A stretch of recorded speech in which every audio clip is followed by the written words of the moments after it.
ได้มีกองประชุมประเมินการจัดตั้งปฏิบัติดำรัสว่าด้วยการจัดตั้งและการเคลื่อนไหวขององค์การคุ้มครองบริหารเขตเศรษฐกิจพิเศษสามเหลี่ยมคำเลขที่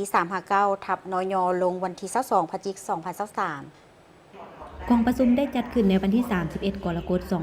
2026 โดยภายใต้การเป็นประธานของท่านนางพรวรรณ อุทวงศ์รองรัฐมนตรีรองประธานคณะกรรมการส่งเสริมและคุ้มครองการลงทุนผู้ประจำการและประธานร่วมโดยท่านดอน ไพวงศ์รองหัวหน้าคณะจัดตั้งศูนย์กลางภาคมีตามหน้าจากบรรดากระทรวงองค์การที่เกี่ยวข้องเข้าร่วมอย่างพร้อมเพรียงท่านนางรัตนา อินทพล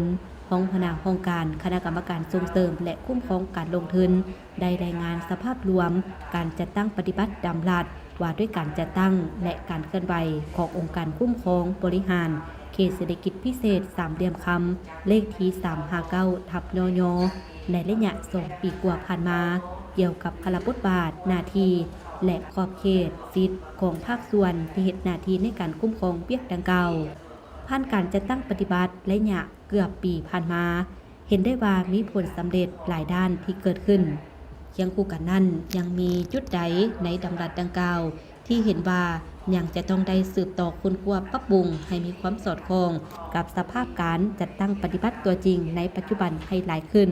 ตามทิศสีน้ำของคันเทิงเพื่ออำนวยความสะดวกบนพื้นฐานกฎหมายระเบียบการและปรับปรุงบรรยากาศการลงทุนให้ดีขึ้นกว่าเก่าและแก้ไขข้อยุ่งยากที่เป็นอุปสรรคให้แก่การลงทุนเพื่อประกอบส่วนเข้าในการพัฒนาเศรษฐกิจสังคมของชาติอย่างยืนยง